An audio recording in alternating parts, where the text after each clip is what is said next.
Miguel, Viva Alexandra, pronto para mais uma conversa? sempre pronto e desejoso. Estou muito curiosa para saber como é que foi a tua corrida no dia 8. Oh, eu queria que não falasses disso. A sério? Foi muito duro, muito duro, muito. Olha, mas conseguiste? Pois, eu consegui, claro que consegui.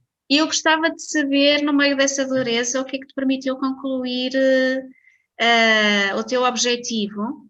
Acho muito interessante, nós não falámos sobre isto ainda, já falámos algumas vezes, mas nunca tocámos neste assunto da tua corrida. E eu imagino que tenha sido um desafio físico e mental muito, muito grande. Ainda por cima estava a chover. Apanhaste chuva, pelo menos parte do caminho, não sei se o caminho todo.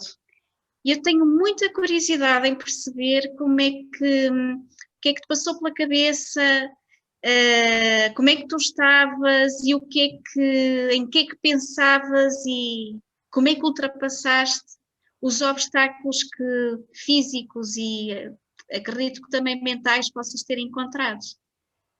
Achas que podemos falar sobre isto? Oh, já que puxaste o assunto, seria deselegante não responder às mesmas, não é? Não acho que seja assim um grande feito e também não me senti muito extasiado pelo facto de ter conseguido correr a maratona.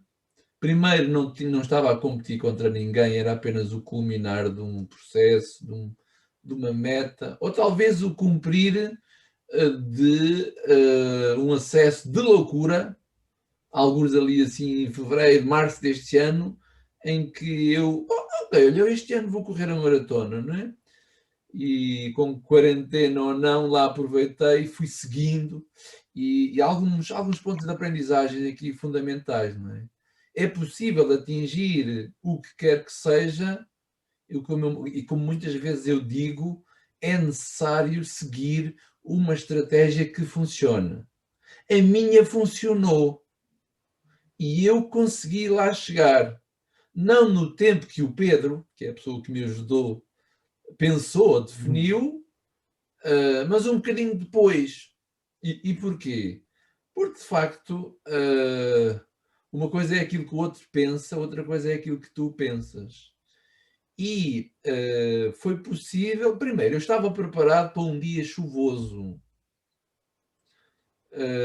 Chuvoso às 8, chuvoso às 9, chuvoso às 10, chuvoso às 11 menos.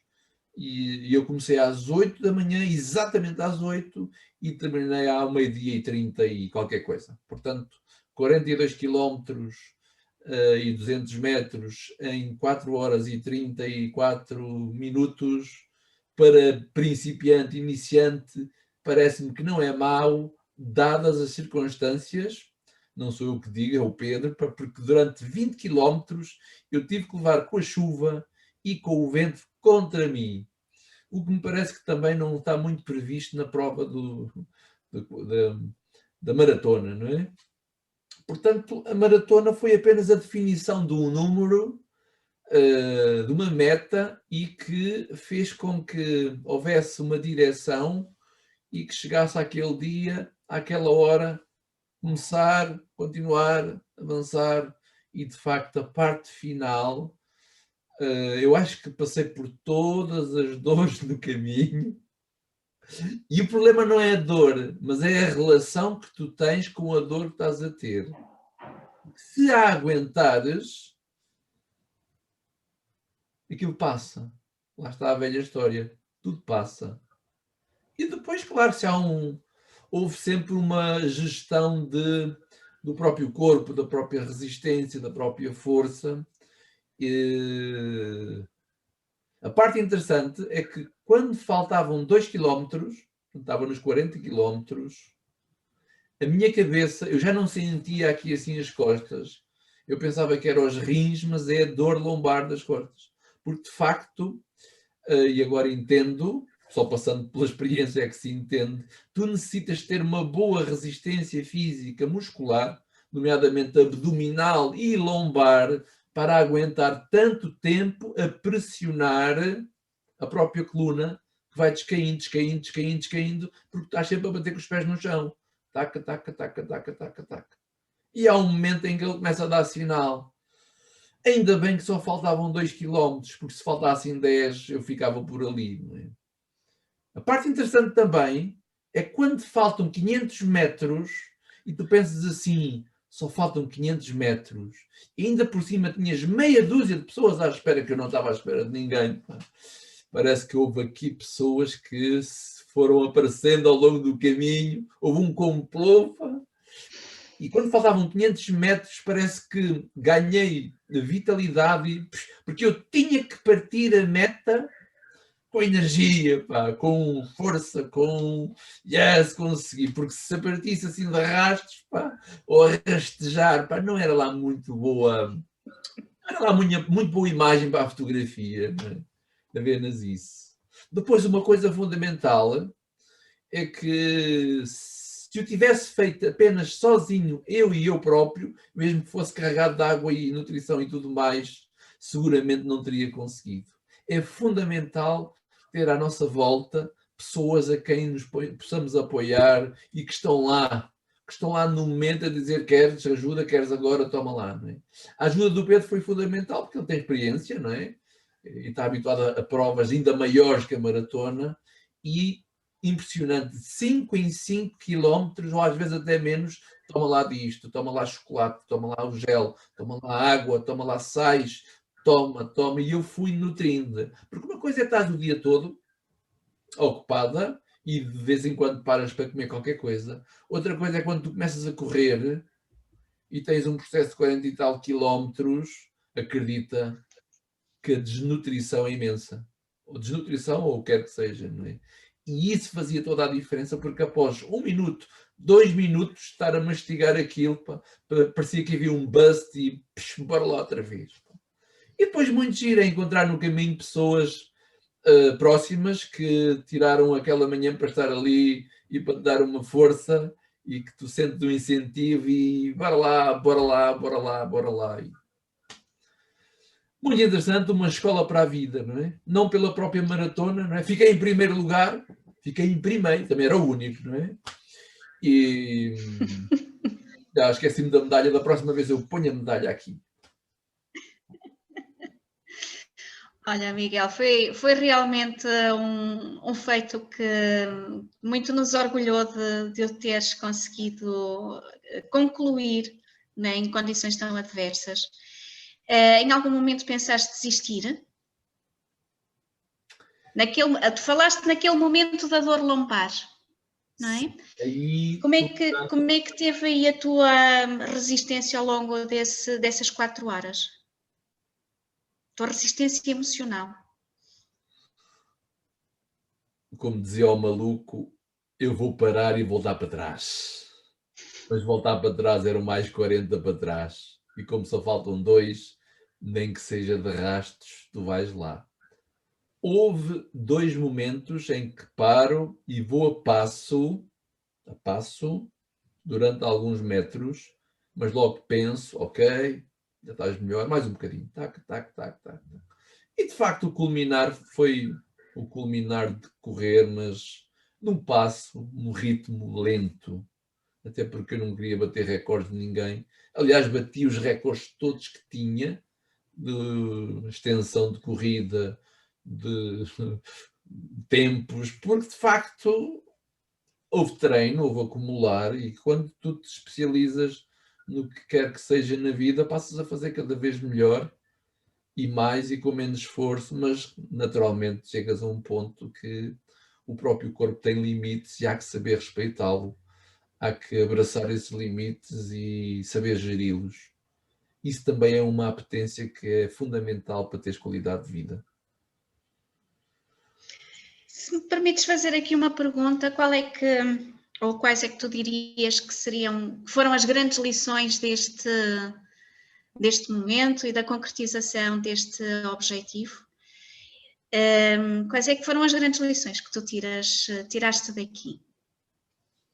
Uma que eu já punha em prática e continuo a pôr: quando defines um objetivo, uma meta, não há desculpas. Está frio, está chuva, está calor. Estou cansado, não há desculpas. Faz e pronto. Não fazes bem, fazes mal, não importa, fizeste. Não é? E se queres ter resultado, depois continua, não pares. Não é? Ou se tiveres que parar um pouco, não há problema, para um bocadinho. E depois continua. Ou seja, eu nunca desistir. Eu também não sei o que é isso de desistir. Eu posso suspender, ou posso mudar de direção, não é? Porque lá está. Mais importante que a velocidade é a direção que tu estás a seguir. E a direção ela estava definida, estava traçada, haviam condições, houve uma preparação, houve ajuda no caminho. É fundamental que tenhas ajuda na vida, que tenhas 2, 3, 4, meia dúzia de pessoas com quem possas ligar, possas abrir, que possam ouvir, que não tomem partido, que te compreendam e que deem que te ajudem a pensar, não é? E ali também ativo, não é? E depois, claro, dentro da estratégia longa das 18 semanas, a grande aprendizagem teve aí. E agarrando-me a um dos grandes lemas que eu vou assim passando, mais importante do que a meta final é o caminho. E o caminho foi fantástico e ficou cá, não é? É um caminho lindíssimo, que ainda dá para ver algum tipo de vegetação. É ali junto à mata do rei, que ardeu. 80% da mata ardeu 2, 3 anos, não é? Mas ainda dava para ver. É junto ao Oceano Atlântico. Há partes em que tu estás diretamente a ver o mar ao teu lado e é plano, naturalmente. A maratona é um ritmo nada, é um piso mais plano possível, embora algumas subidazinhas pequeninas, é como quem diz, se tu não estás em condição física equilibrada, qualquer pequenina coisa te vem mexer. E com as emoções é a mesma coisa. Se tu não tens o equilíbrio mental diário ou um ponto em que tu consegues fazer isso, qualquer pequena coisinha e tu estás a disparar ou estás a descarregar em cima dela. Não é? A vida talvez seja uma maratona ou não.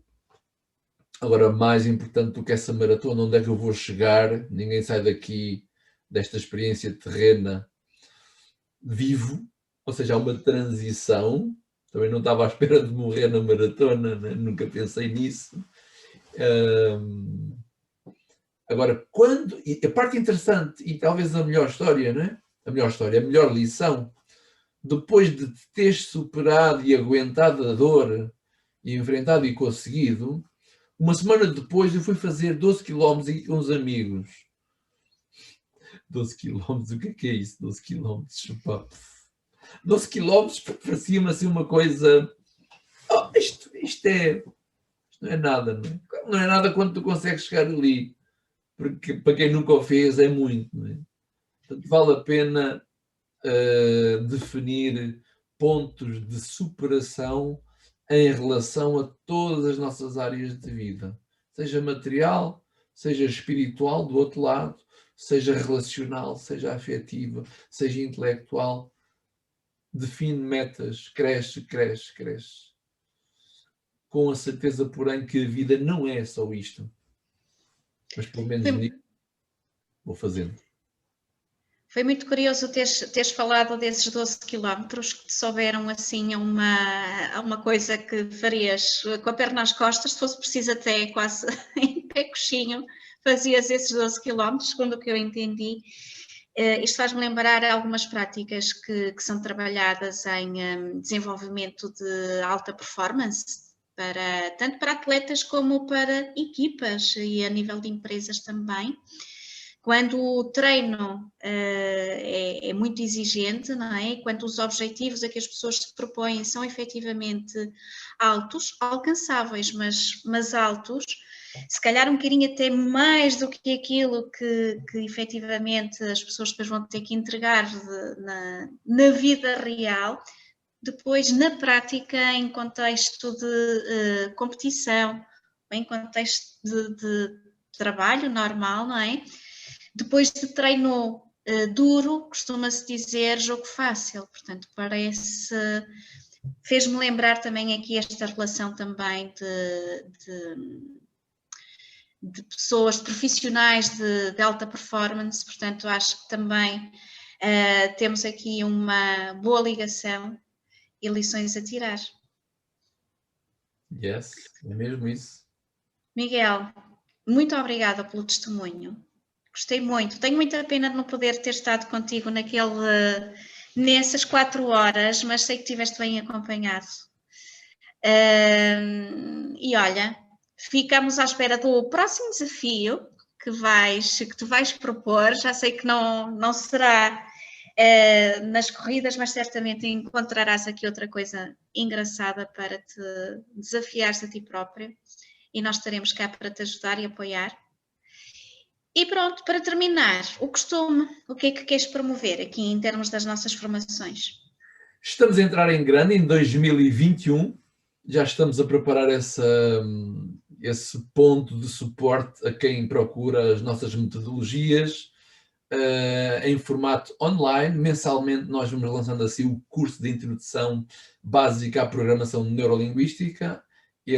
A formação é ao vivo, em direto, de inscrição limitada, e também agora já temos para lançar em janeiro, a partir de janeiro, uma espécie de escola de certificação do nosso Practitioner de 180 horas, também 100% online, já com diversas pessoas de diversas partes do mundo em língua portuguesa.